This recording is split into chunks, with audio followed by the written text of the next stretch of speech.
Good evening, Britannia, and hello to the rest of the world. Welcome to TCTV with your latest news updates from British politics and the absolute scandalous situation with this new socialist cabinet and their party donors. Lord Alli, Wahid Alli, who's been the center of a lot of dramatic scandalous stories over the last few days, over the last couple of weeks. We have some new update on this person, his connections to Keir Starmer, the senior figures of the Labour Party, our actual Houses of Parliament, our establishment, because he's a member of the House of Lords. He is a lawmaker. He's a politician, technically. And, of course, his links to the Islamic dictatorships in the Middle East, specifically Bashar al-Assad in Syria. We're going to give you guys all the updates and, of course, get your reaction live on this show. Let's talk about Lord Alli, because revelations now confirm that he has been very proactive over the last few years. He has been seen in the Middle East, in Iraq, in Syria, hanging out with the Friends of the Islamic Republic of Iran and IRGC, because he wanted to have a dialogue with the allies of Iran, the Islamic Republic of Iran. We also have an update on the penthouse in Soho that belongs to Wahid Alli and was used by Keir Starmer during the election. We're going to give you the summary in case you might have missed it, but we discovered this video from a while ago in the House of Lords. Wahid Alli, Lord Alli, made a speech about the situation in Syria, in the Middle East. And he proudly said that he stands with that side because he has met with Bashar al-Assad and others also, the Islamic occupiers in Iraq as well, linked to the Iranian regime. It is slightly concerning. And at this point, I believe we have to consider the worries that a lot of people have in the country about national security concerns, essentially. Let's quickly go to this video. This is Wahid Alli in the House of Lords. But I do have a little understanding of the region, Iraq and Syria in particular. I visited Syria on a number of occasions and held talks with President Assad on several. I also spent some time in Iraq. A number of occasions. What next? He's going to go to North Korea and meet with Kim Jong-un. Do we have any declaration of what was discussed? Do we actually have any accountability, any transparency? Why was this not mentioned before? Now, big thanks to obviously the guys at Guido for uncovering this, and also reaction from the opposition. This is the Conservatives. They've called on Starmer to distance himself from Wahid Alli and his position on Assad's government. A Conservative spokesperson has said, not only does this revelation raise some serious questions about Lord Alli's relationship with President Assad's regime, it puts Keir Starmer's judgment even further in doubt. Starmer should disown Lord Alli's position on the Assad government immediately. But this isn't really the biggest problem that we have right now, because all these scandals and all this the drama, every episode, every single day something comes out, is actually affecting everyday operation of the government, which means it's going to be affecting our everyday lives in the United Kingdom. Now, we don't actually know who is running Downing Street because, to a point, it's our new Prime Minister, new unelected Prime Minister, Sue Gray, who was, until recently, a civil servant.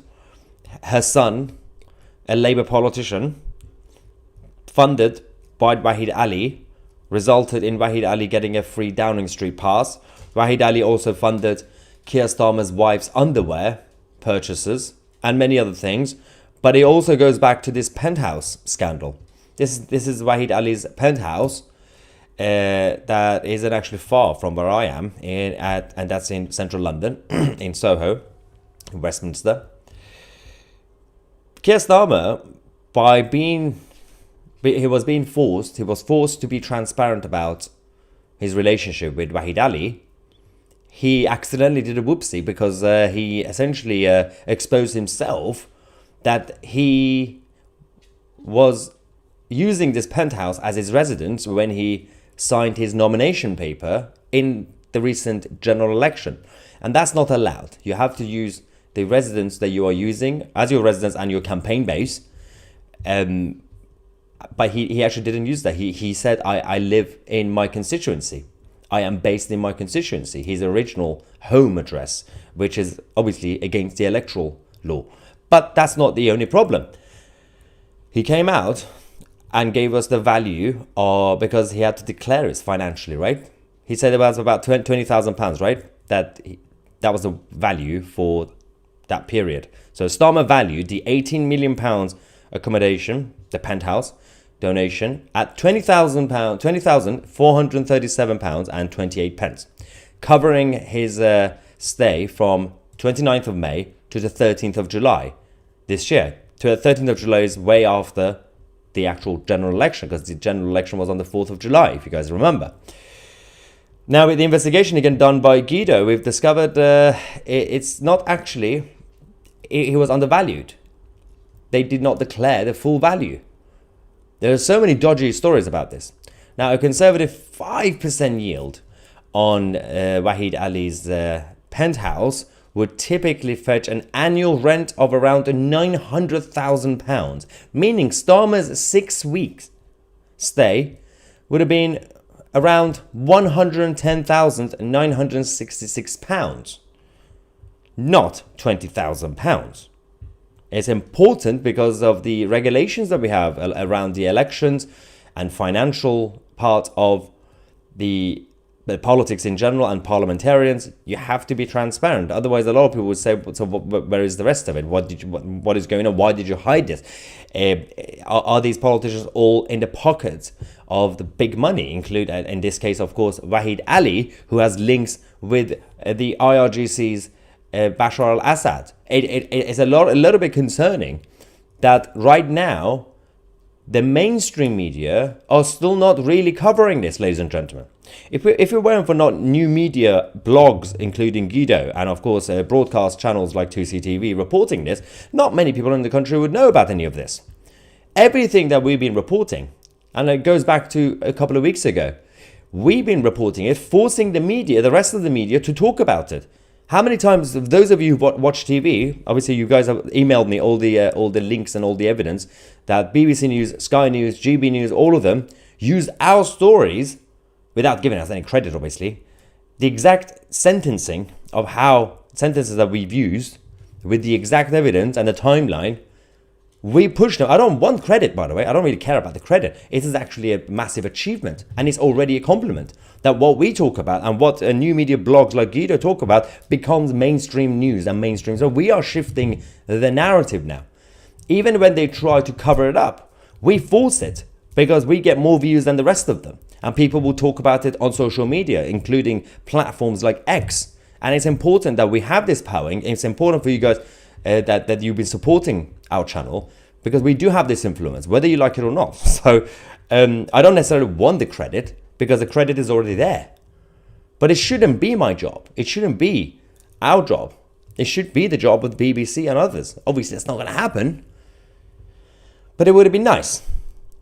Now, speaking of the media, and I'm going to get your reaction in the live chat as well. I want you to let me know what you think about the whole culture of media right now, especially when it comes to all these scandals about Starmer.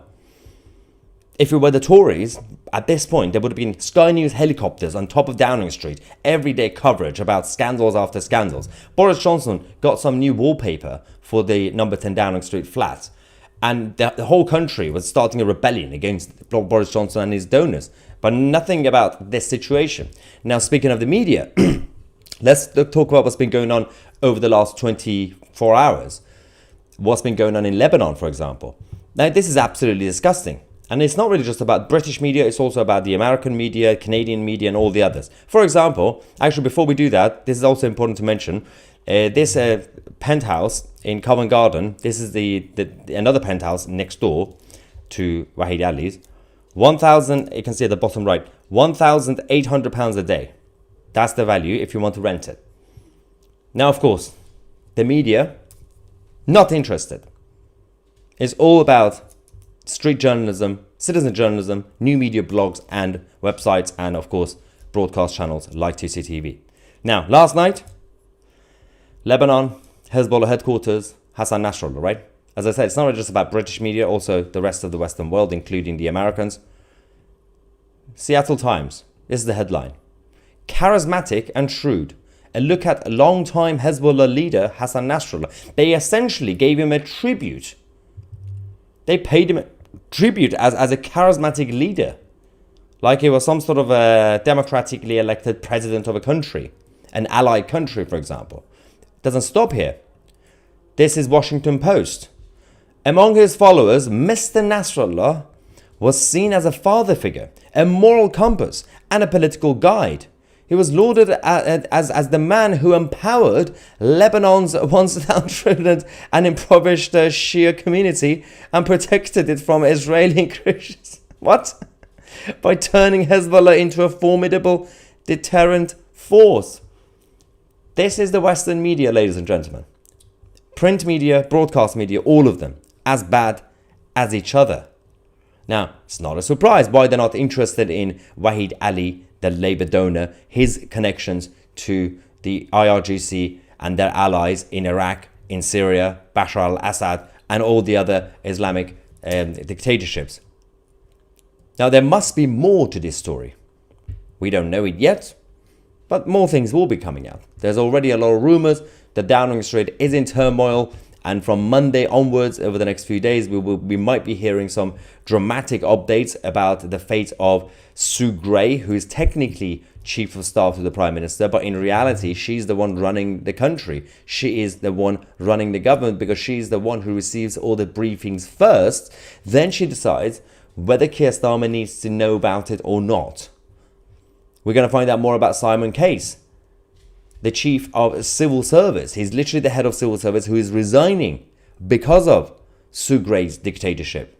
We're going to hear more about Angela Rayner, the deputy leader of the Labour Party, who was elected by the Labour members, but she's been pushed out of briefings by Sue Gray and Keir Starmer. We're going to find out more about Keir Starmer himself and whether he's going to be lasting even until Christmas or not. Or is he going to be pushing and pushing and pushing for the next 5 years, even if his popularity rating is minus 50, and he doesn't care because he wants to serve in office regardless of his popularity because he knows he's going to be a one-term prime minister.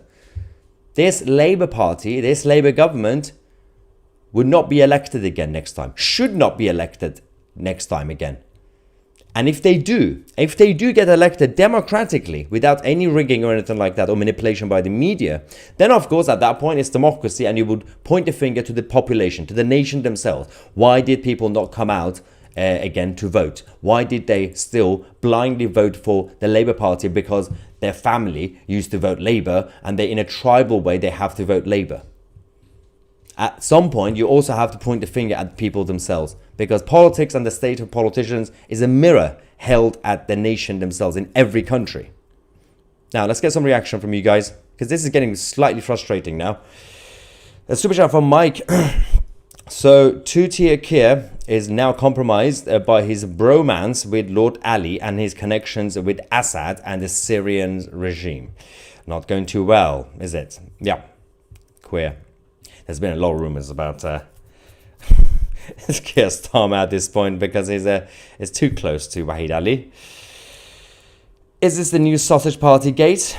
Because it sounds like Starmer was a taker and banking on a lot of donors. Well, again, this was not a surprise because when Starmer became party leader, in the name of reforming the Labour Party after Jeremy Corbyn's communism, he basically, the bar was so low because everybody was like, well, Jeremy Corbyn is a Marxist, he's a friend of Hezbollah and Hamas. So anybody will be better than him, right?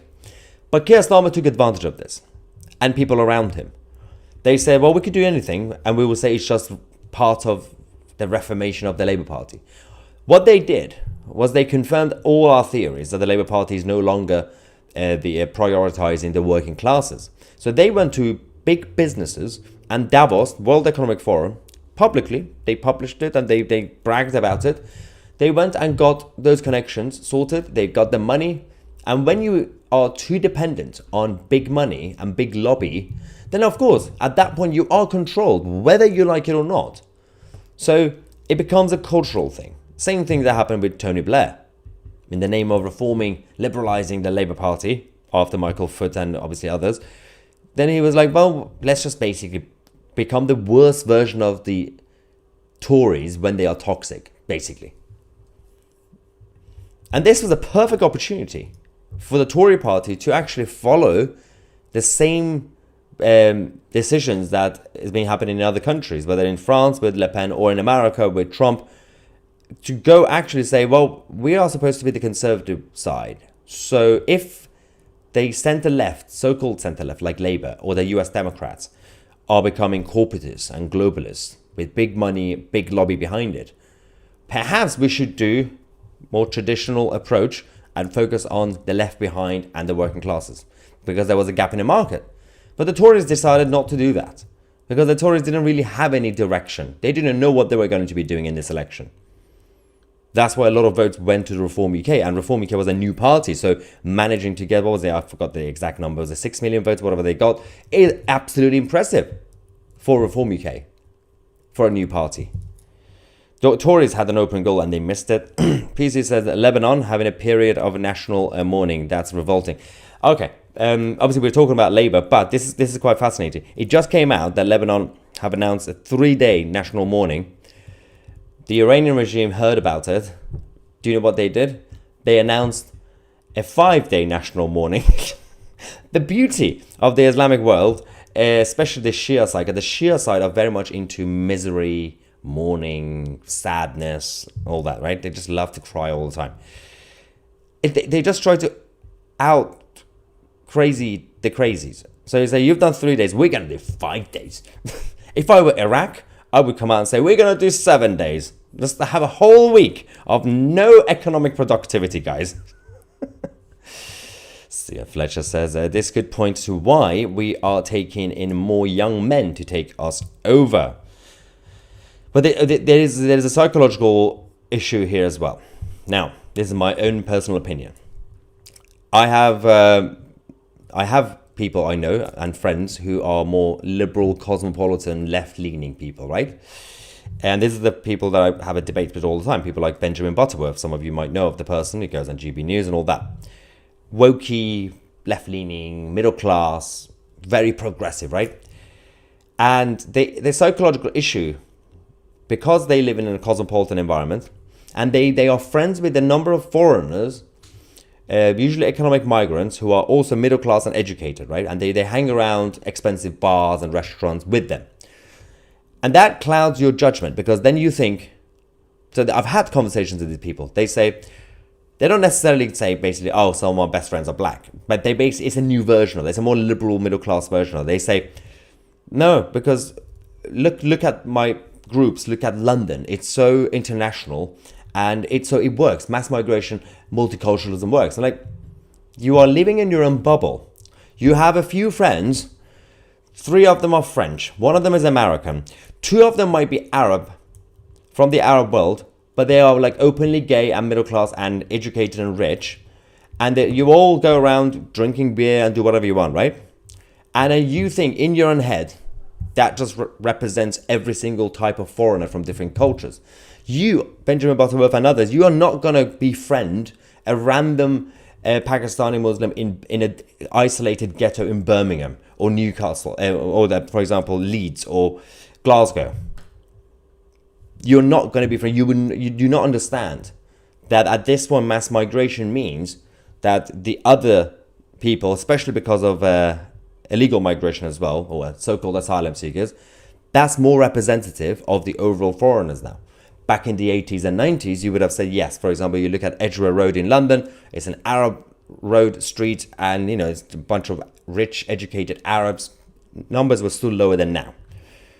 But the 1 or 2 gay Arab, beer-drinking friends, middle-class educated that you have, does not represent every foreigner in the country or in the West in general. So because of that, I'm going back to Steve Fletcher's comment. At best, psychologically, it clouds the judgment. So that means that Keir Starmer and the likes of Keir Starmer, because they're hanging out with Wahid Ali, Lord Ali, who's gay and a Muslim, for example, then that basically clouds the judgment to that every decision that they make when it comes to border security and migration, they go back to liberal migration. Because they think every person coming from those countries will be like Wahid Ali. Oh, a lot of money, and he drinks beer, he's one of us. Good luck with that. Because that's not really how it works. Go talk to the victims of grooming gangs. Go talk to all those people who've had to deal with crime going up in their neighborhoods, up and down the country. Ghost Rider says, oh Maya, how I missed your co-presenter, Mr. Gladstone, bring him back. Yes, so there will be an update on it. He's actually over there. Okay. It's a bus, like a statue thing. We will give you an update because on the 7th of October, which will be the anniversary of course, what happened last year in Israel, the invasion of Israel, you will be getting a big update on 2CTV about the future of the channel and everything else, and myself on a personal level. And that also includes the fate of Gladstone, of course. Just put that in your diary, of course. I can't tell you anything yet. Starmer's nepotism is disgusting. RJ from Israel says that the media is getting paid by views about 5% and by donors about 95%. Hence, you don't get the news. You get a bidding war. I'd rather not knowing anything than hear the sound of the result of money being exchanged under the table. Perfect summary. And that includes the political establishment now. In all our countries, media is representative of how that toxic relationship between big money and the influence of big money. There's nothing wrong with money. I'm a capitalist. I love money. But it's about not having a toxic relationship between those who have money just because they have money, that they suddenly have direct full access to power. That is the problem. Sheila says, has anyone in the mainstream media received any gifts from Lord Ali? Labour is owned by Lord Ali. He's the top donor of the Labour Party, yep. The party and government is compromised. Well, at this point, because of his connections to the IRGC's Assad and all the others in Syria and Iraq, there has to be a conversation about national security as well. At least ask questions. I'm not accusing him directly of doing anything. We don't have the full evidence, for example. We know he's been meeting with Assad and the Iraqi Islamists. But at least it's not my job. It's the job of MI5 and GCHQ and those guys to ask questions. Have a conversation. What's going on? He's a member of the House of Lords. He is a politician. He's officially a politician in this country. Bacon says, why would they have the days off of mourning? I thought they were martyrs. When they die, should it not be a celebration? That's always what I've been saying, even since I was a kid. I don't get the concept of, especially the Shia Islamic side. They love misery, as I said, and they love to cry. But then they also say we become martyrs, and basically death is good. Then why are you sad? What are you doing? It defeats the purpose. So should we be sad or should we celebrate? Make up your mind. Nancy from Canada says, the media are paid power, money, and prestige over integrity. People who have lots of money have lots of so-called friends. Yeah.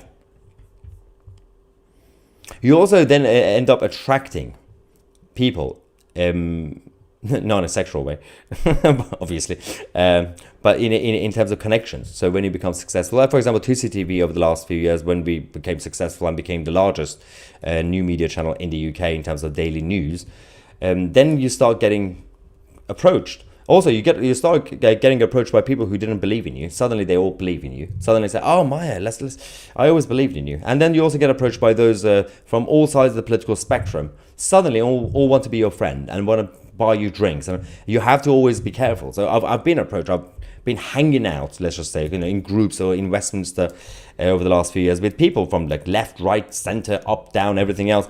And I had to like filter them out. I had to like vet them. Like, okay, so you're the sort of person I could just have a drink with. You're the sort of person who could be a friend. You're the sort of person who just want to take advantage. Or you're the sort of person who wants to infiltrate and change what I do. And I've got a lot of stories that I can't really get into completely. Because, then you get a tap on the shoulder. Don't do this, do that. I'm like, you've got the wrong guy. Since I was a child, I have a big problem.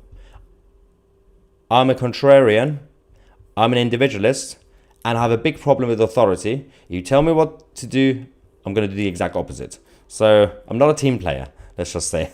You can't do the tap on the shoulder thing with me. Maya, good to see you live. I am awake. Well, good morning, America. I'm guessing you're from America. Yep. Ian says, hi, Maya. The Shah of Iran 1977 bulletproof crystal is for sale. Oh, hello. It will be perfect for you and piss off the mayor of London. Can you buy that for me, Ian, and I'll pay you after? Actually, I'm going to give you a quick update on something interesting about Hezbollah in a second as well. Edward, thank you so much for your super chat. And Hamsley says, how long has Labour got till they're all gone? Everyone is getting sick of them. You can't put a timeline when it comes to the parliamentary democracy in Britain because of obviously the way parliamentary terms work. I don't do predictions, but at this point it could be any point just after Christmas till give him 2 years max probably. Or again, because he technically has the mandate, technically in terms of the House of Commons mandate, he could just drag himself till 5 years, because that's the deadline. Then he has to call an election. The king will call an election after 5 years. Because he probably would know that he's not going to get re-elected, so who cares? He can do that. But that just means that Labour will definitely lose the next election because of Keir Starmer's arrogance. Luke says, why is Alli buying Starmer's wife's underwear for him? I don't ask me, because it's getting really weird and sexual, the whole Why? It started getting him. Also, Keir Starmer is a millionaire. People are buying him glasses. That's Wahid Ali bought him glasses. There are people buying his wife's clothes. People buying him tickets to go to a football stadium. If you're a millionaire, it's not really that expensive. Especially if you're a proper Arsenal fan. You could have a season ticket, for example. Or just get a membership and pay every week, right? Every 2 weeks when your team plays in London. And then he says, I can't really go now because if I can't have the VIP box, I can't really sit in the crowd because it's not safe, right? Rishi Sunak, when he was Prime Minister, he used to go to stadiums. And that's Rishi Sunak. Although, to be fair, Rishi Sunak is tiny, so no one can actually recognize him. Where is Rishi? Oh, he's down there. But jokes aside, if the former Prime Minister, and he was a billionaire, and he was very out of touch, apparently he didn't have working class friends, Rishi. If he can do it, you can do it too, Ki. Tracy says, there's money to be made from illegals arriving here. Religious establishments, charities, housing, government all make money from. Absolutely spot on. There's a whole racket. It's the whole migration business is a business, basically. It is a business for a lot of people. It's in their interest. Now, we were talking about the Islamists as well, because obviously Wahid Ali, Lord Ali's connections with the Islamic dictatorships, for example, in the Middle East, in Syria and Iraq. On that point, let's go back quickly. This is very fascinating. I think some of you will be interested in this. Talk about Lebanon, right? And Hezbollah. In 1979, when the Islamic occupiers took control of Iran, they did this by bringing Muslim Arabs from around the region to take control and to establish the Islamic dictatorship, the Islamic socialist dictatorship. One of those figures was Hassan Nasrallah at the time. That's that picture. That's Hassan Nasrallah when he was young, who then eventually became the leader of Hezbollah. Not many people will tell you about this because they wanted to believe that what happened in 1979 was a people's revolution. It wasn't. It was a paramilitary coup. He literally is carrying a gun. That is not a revolution. He's carrying a gun by a tiny minority of mostly Arabs who then took control of Iran. So that happened. And you can see the difference because now, today, right now, as we speak, after what happened last night, this is what's happening in Iran. This is on a street wall, graffiti thingy. Well, they basically sprayed this. Hit them, Israel. Iranians are behind you. These are the actual Iranians. But the media wanted to think that the Islamic Republic of Iran represents the whole of Iran. Less than 5% of Iranians actually supporting the regime, because they are from the regime. They're all the relatives of the Islamic occupiers. Around 30% of the country are practicing Muslims in Iran. The rest of them are Christians, Zoroastrians, atheists, or whatever they are. But the whole world, they want you to think, because the country is called the Islamic Republic of Iran, they want you to think that the Iranians and all the Iranians, Persian Iranians, Kurdish Iranians, Azeri Iranians, that they're all basically Islamic. And they're not. That was never the case. It was always very multi-ethnic and multi-intercultural, not necessarily external culture, but in terms of regional cultures, like having Scousers and people from Essex, for example. Let's go back to some of the other reactions. Got Mick, thank you for your super chat, and Edward again, thank you, sir.